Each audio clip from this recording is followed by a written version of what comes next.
Oke, balik lagi di Siapa Tuh Kilaf. Dan untuk konten kali ini gue akan ngebahas di playlist Kilaf Civis. Ya seperti biasa di Kilaf Civis itu isinya tentang gue nge-sharing atau ngeceritain sesuatu yang ramai di masa lalu, masa sekarang, dan juga hal populer lainnya. Dan untuk edisi yang kebetulan gue bikin videonya ini di bulan puasa, jadi gue akan ngebahas tokoh-tokoh Islam yang terutama ini akan gue ngebahas tokoh wanita ya, cendekiawan muslim yang lahir di abad ke-9 di kota Baghdad, di kota Syria, yang mungkin sekarang bisa dikenal dengan kota Suriah. Dan dia seorang cendekiawan wanita muslim pertama kali, ilmuwan lah, jadi kalau bahasa sekarangnya ilmuwan, yang bernama Maryam. Kita coba cari dari Google dulu ya. Kalau dari DuckDuckGo itu kurang lengkap, cuma ya agak susah nyari yang bahasa Indonesia. Jadi kita cari yang di sini namanya Maryam al-Astrulabi. Nah, untuk Maryam al-Astrulabi ini, untuk sneak peeknya atau rangkumannya, dia seorang wanita muslim, ilmuwan, dan gak pernah sekolah. Dia cuma belajar tentang ilmu astronomi dari seorang ayahnya yang bekerja di sebuah perusahaan atau tempat kerajinan astrolab, atau apa ya, kompas bintang kalau bahasa sekarangnya, bahasa mudahnya itu kompas bintang. Jadi dia tuh mempunyai sebuah karya-karya tulis ilmiah ya, tentang astronomi, terus tentang penunjuk arah berdasarkan rasi bintang. Dan juga dia itu menjadi seorang wanita yang yang dia tuh membuat sebuah cikal bakal dari GPS sekarang ini untuk darat dan laut gitu. Tapi yang sangat dipakai untuk zaman sekarang yaitu GPS laut, karena zaman dulu kala itu, zaman-zaman Rasulullah, terus zaman-zaman zaman-zaman era-era sebelum Masehi lah, atau di era-era sebelum Masehi itu, dan juga di era Masehi, awal Masehi, semua petualang atau semua pelaut itu semuanya menggunakan rasi bintang untuk penunjuk arah mereka. Jadi tujuannya mau kemana. Jadi kalau zaman dulu kan belum temukan namanya kompas tuh, jadi dia bener-bener pakai rasi bintang. Jadi kayak jelasan tuh kayak mau ke arah utara, mereka tahu gitu, bintang ini bintang yang ke arah utara tuh bintang itu bintang utara nyebutnya gitu. Dan untuk jelasnya sih gue kurang paham ya, karena gue bukan seorang ahli astronom, dan gue cuma akan ngebahas tentang si Maryam al-Astrulabi ini gitu. Dan gue nemu ini, nah, dikutip dari islamindonesia.id, dia adalah seorang Maryam, bernama aslinya itu Maryam al-Ijliyah atau Maryam al-Astrulabi. Ya mungkin kalian asing aja gitu, karena emang kalian gak bakal percaya memang ada ilmuwan Islam wanita yang berpengaruh di dunia. Sebenarnya banyak ilmuwan Islam itu yang yang berpengaruh seluruh dunia. Malah mereka adalah sebuah karya-karya mereka itu semuanya sebenarnya cikal bakal dari ilmu modern yang kita kenal sekarang ini, kayak Al-Khawarizmi, Ibnu Sina, Ibnu Rus. Itu semuanya cikal bakal atau seorang penemu pertama kali teori-teori tentang ilmu yang kita pakai di modern ini gitu. Kayak Al-Khawarizmi, kalau gue nggak salah ingat, dia seorang matematikawan ya. Jadi dia orang pertama yang membuat simbol angka desimal 1, 2, 3 sampai 0, itu dia yang bikin gitu. Dan untuk ini kita akan ngebahas tentang Maryam al-Astrulabi ini gitu. Dan untuk Maryam al-Astrulabi ini dia seorang dia tadi yang gue bilang, dia lahir di Suriah, atau zaman dulu sebutnya dengan Syria.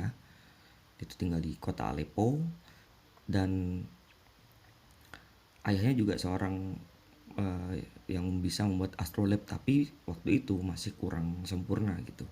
Jadi yang menyempurnakan itu si Maryam al-Astrulabi ini gitu. Dan Maryam sendiri juga tidak pernah datang ke majelis ilmu atau belajar di majelis ilmu, karena zaman dulu tuh di kota Baghdad terkenal dengan namanya Baitul Hikmah, yaitu sebuah rumah untuk berdiskusi ilmiah maupun agama gitu. Dia nggak pernah ke Baitul Hikmah, jadi cuma sering sharing sama ayahnya aja dan diajarkan gitu. Dan kalau kalian, untuk jelasnya adalah Astrolab ini sebuah prototipe dari Global Positioning System atau GPS. Nah, pada masa itu memang perjalanan hanya melalui darat dan laut gitu. Dan memang agak susah menentukan jarak apa mencari lokasi kalau kita emang orangnya bukan ahli seorang astronom atau bukan seorang petualang, jadi emang susah banget gitu. Jadi kalau orang-orang zaman dulu kalau ngomong mau pindah ke negara lain atau ke kota lain dengan darat dan laut, itu mereka biasanya membutuhkan satu orang yang paham arah, minimal tahu eh, arah mata angin melalui bintang itu. Dan dia juga salah satu, dan berkat Maryam juga dia akhirnya berhasil menyempurnakan untuk menentukan posisi dari kota Mekah. Nah, jadi mungkin zaman-zaman dulu itu hanya berdasarkan kiblat itu orang-orang hanya menebak gitu. Jadi kayak yang ya kalau dalam Islam kan kalau misalnya kita buta arah gitu nggak tahu kemana arah Ka'bah, kita bisa sholat arah di mana aja, yang penting hati kita itu uh, lurus kepada Allah, juga percaya kalau arah yang kita ambil ini mengarah Ka'bah gitu. Nah, dalam kalau di era Rasulullah kan Rasulullah cuma di Madinah dan Mekah gitu. Jadi uh, untuk jaraknya pun, untuk garis lurusnya pun insya Allah tepat gitu. Karena Rasulullah sering banget ke Makkah dan ke Madinah, jadi ya paham lah arah-arah menuju Ka'bah gitu. Nah, untuk yang daerah-daerah lain di luar Makkah Madinah kan mungkin bingung ya gitu, gue harus sholat ke arah mana nih gitu. Nah, karena ada pas di abad ke-9 ini akhirnya Maryam bisa membuat astrolab, bukan membuat, menyempurnakan astrolab ini, dan dia akhirnya bisa menentukan arah yang tepat untuk sampai ke titik Ka'bah itu gitu. Dan pada waktu itu sih memang ilmuwan-ilmuwan barat itu masih nggak terkenal gitu. Jadi kalau kalian mau tahu, ilmuwan-ilmuwan barat itu baru terkenal itu di abad-abad ke-19an, ke abad ke-10, abad ke-11, 12 ke itu ya, di abad ke-10 ke atas. Jadi kayak abad 19, 15 itu baru ilmuwan barat gitu. Dan tentunya ilmu-ilmunya itu semua diambil dari kebanyakan dari para cendekiawan muslim pada abad 9 dan ke-10 gitu. Dan astrolab juga ini astrolab hebatnya bukan selain menentukan arah, dia juga bisa mengukur letak matahari, bulan dan planet bintang, serta faktor lokal yang mengukur letak lintang dan letak bujur. Jadi dia juga berkat Maryam ini dia punya rumus yang namanya triangulasi. Jadi benar-benar bisa menentukan lah. Pada zaman itu memang susunan-susunan tata surya Maryam al-Astrolab inilah yang menentukan, bukan menentukan sih, dia berhasil menemukan gitu jajaran matahari seperti apa. Jadi kayak bumi itu urutannya gimana gitu. Kalau yang kita tahu kan sekarang kan urutannya bumi, matahari, Venus, terus Venus, Mars, baru matahari, baru bumi kan. Nah, itu kita baru tahu mungkin sekarang. Tapi kalau zaman-zaman dulu itu si Maryam di abad ke-9 itu udah paham gitu. Dan sampai sekarang pun ilmu-ilmunya masih dipakai juga. Jadi ilmu itu nggak pernah mati, jadi sampai sekarang pun masih dipelajari oleh para ilmuwan. Dan sayangnya memang pada abad ke-9 ke-10 itu di Baghdad sering terjadi invasi oleh bangsa-bangsa lain seperti Mongol dan Persia gitu. Jadi pas invasi bangsa Mongol, kebetulan semua perpus, terus buku-buku yang berhubungan dengan keilmuan tuh semuanya ya ada yang dibakar, ada yang akhirnya diselamatkan dibuang ke Sungai Tigris gitu. Dan terjadi juga sejarah Sungai Hitam di Sungai Tigris, jadi menjadi warna hitam semua karena uh, apa sih, cairan tinta gitu, kayak pemudaran tinta di dalam buku-buku itu. Dan sayang banget emang nggak semua bukunya hasil karya Maryam ini bisa diselamatkan, tapi beberapa ada yang bisa diselamatkan dan masih, dan hebatnya masih bisa dipakai sampai sekarang dan dapat menyempurnakan semua tentang ilmu astronomi di era modern ini gitu. Dan Maryam sendiri juga pernah dia itu diminta oleh Raja Baghdad untuk membuat yang namanya astrolabe, nah yang seperti yang kita lihat di gambar ini. Jadi dia tuh berhasil membuat astrolabe yang sempurna, yang gede banget, yang menjadi cikal bakal planetarium waktu itu di istananya Raja Baghdad pada abad ke-9 itu. Dan untuk jelasnya, kalau kalian mau lihat seperti apa sih astrolabe itu, jadi akan gue cariin ya, astrolabe. Nah, kurang lebih astrolabe itu seperti ini. Ini udah bentuk modern ya. Jadi astrolabe itu, ini yang bentuk kecilnya yaitu kompas bintang. Kalau orang zaman dulu bilang nih kompas bintang. Ya kurang lebih seperti ini. Kalau kalian mau penasaran gitu. Tapi apakah masih bisa dipakai? Tentu aja masih bisa dipakai, dan beberapa di modern ini astrolabe, kompas bintang astrolabe ini sebenarnya masih bisa dipakai, dan sampai sekarang pun masih ada yang jual gitu. Kalau kalian di e-commerce, kalian tinggal ketik aja astrolabe, itu ada yang jual kok kompas bintangnya.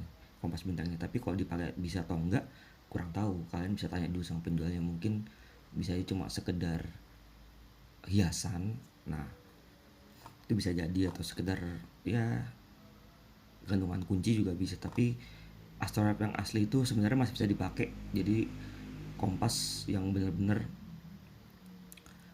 non magnet lah. Jadi kalau kalian misalnya lagi di padang pasir, di laut, nah terus terjadi kekacauan arah karena magnet itu, di kompas magnet itu, jadi kalian bisa pakai astrolabe ini gitu, untuk menentukan arah. Jadi seperti ini kalau kalian mau tahu.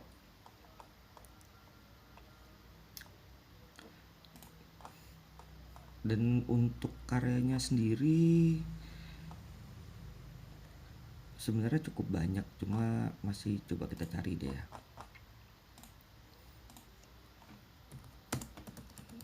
Karya Maryam astrolabe. Nah ini kalau gue sorry gue pakai gerdak tuh, emang kebiasaan jadi bahasa Inggris.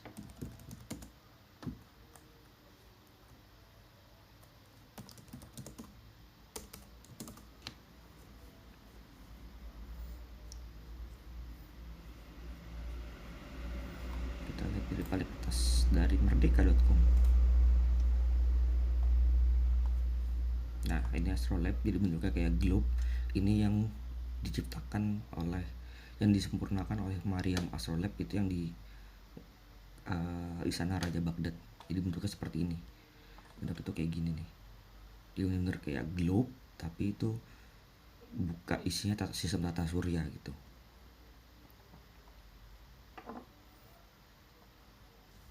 Nah jadi astrolabe itu, jadi kalau kalian mau tahu kok bisa sih orang Islam itu tahu waktu sholat gitu, padahal kan mungkin zaman dulu kita nggak punya waktu, nggak punya jam ya kayak sekarang gitu, cuma ngandelin matahari gitu, jam matahari yang udah ada sejak era Mesir. Tapi kok mereka bisa nentuin kapan zuhur, kapan asar, kapan maghrib? Nah karena kecerdasannya Maryam al-Astrolabi ini atau al-Ijliyah ini, dia bisa membuat menentukan kapan waktu sholat berdasarkan terbit dan terbenamnya matahari, dan juga menggunakan astrolabe-nya itu. Dan kalau kalian tahu kalender Komariah, yang kalender yang biasa dipakai orang-orang Muslim untuk menentukan kapan waktu Idul Fitri dan Ramadan, nah itu sebenarnya juga hasil dari karyanya Maryam al-Astrolabi.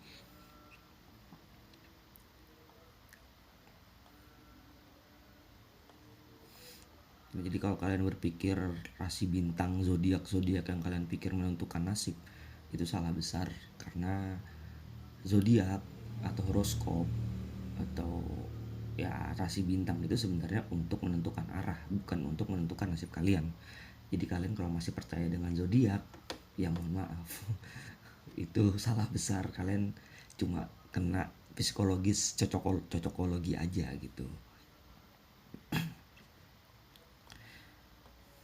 Nah kalau kalian misalnya baca ini kan, nah jadi astrolab itu juga memetakan bintang, berarti berdasarkan konstelasinya, kayak kalian bintang, kayak bintang kutub, terus bintang Scorpio, rasi bintangnya itu sama Mariam al Astrolabi itu dicatat dalam bukunya, dan eh, di apa ya, diteliti lah.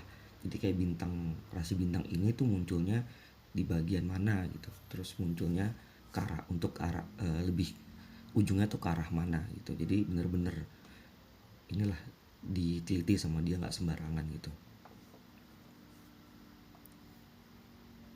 Nah, untuk dia bagaimana caranya dia menjadi pintar ya ini tuh, karena ayahnya juga magang di pembuatan astrolab di Baghdad, dan dia juga biasa berbagi pengetahuan dan pembelajarannya yang mendalam tentang astrolab dengan putri yang selalu ingin tahu. Jadi zaman itu lebih banyak yang self teaching atau belajar sendiri gitu, dan ya si Maryam dengan PD-nya minta diajarin gitu. Ya kalau misalnya zaman sekarang kan banyak tuh orang-orang nyinyir kalau ngapain sih wanita sekolah tinggi-tinggi, wanita sekolah tinggi-tinggi jadi ilmuwan coy, bukan jadi ibu rumah tangga aja. Nah, kalian bisa bacakan sebagaimana sehebat, sepintar apa dia gitu. Dan dia juga mendesain astrolab, dan dia juga diajari juga oleh ayahnya untuk mengkalkulasi dan mempresisi matematis yang rumit, tapi perlahan dia menguasai desainnya. Jadi bikin astrolab itu nggak sembarangan. Jadi ada penghitungan matematika yang benar-benar rumit. Jadi gimana, gue nggak bisa ngebayangin seperti apa sulitnya menghitung jarak dengan konsep matematika tuh, gue nggak paham gitu. Berarti rumit banget, dan memang berarti kan zaman dulu orang dulu tuh pintar-pintar gitu, yang pinternya tuh ngelebihin kita, yang bahkan sampai beratus-ratus abad pun, berpuluh-puluh abad pun masih, berpuluh-puluh abad ini pun masih ini ya, masih bisa dipakai ilmunya dan nggak bakal pernah mati gitu.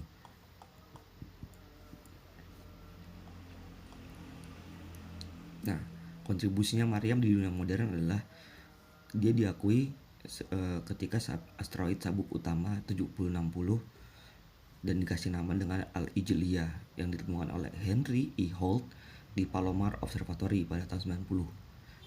Dan hebatnya adalah sabuk utama asteroid yang dengan kode 7060 ini dikasih nama berdasarkan nama belakang seorang si Maryam itu, yaitu Al-Ijliyah. Jadi sabuk asteroid utama 760 itu kita sebutnya sebagai sabuk Al-Ijliyah atau Al-Ijliyah Belt gitu.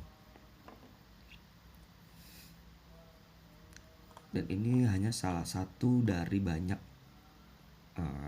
wanita-wanita cerdas muslim di zaman dulu. Sebenarnya juga ada, yaitu istrinya Nabi Muhammad yang kedua, yaitu Siti Aisyah. Dia menjadi guru wanita pertama di kota Arab dan menjadi penasihat juga untuk Khalifah Utsman dan Khalifah Umar pada waktu itu. Dan kalau kalian kira Siti Aisyah cuma seorang ibu rumah tangga, kalian salah besar. Dia seorang penulis fikih untuk wanita, dan dia juga seorang guru wanita pertama di tanah Arab. Ya, gue cuma bisa bilang tanah Arab karena gue gak tahu, mungkin di luar tanah Arab ada juga guru wanita kan. Tapi menurut gue emang saking dia sebagai punya background mantan istri Nabi, dia juga dikaruniai kecerdasan yang sangat amat cerdas gitu. Dan bahkan kaum pria pada masa itu menghormati Siti Aisyah karena dianggap sebagai guru untuk para umat mukmin, ini sebagai umul mukminin, atau seorang ibu dari orang-orang mukmin gitu. Dan Utsman dan Umar pun nggak merasa rendah juga gitu. dan dia merasa bangga karena Siti Aisyah menjadi seorang penasihatnya. Jadi buat kalian para pria, kalau punya istri yang pinter jangan minder lah, atau punya pacar yang pinter jangan minder, karena bisa ya jadikanlah dia seorang penasihat untuk hidup kamu, untuk memberikan keilmuan gitu. Dan ya mungkin ini aja yang bisa gue sampaikan tentang Maryam al-Astrolabi ini, seorang wanita ilmuwan muslim pertama yang hidup di abad ke-9 dan ke-10.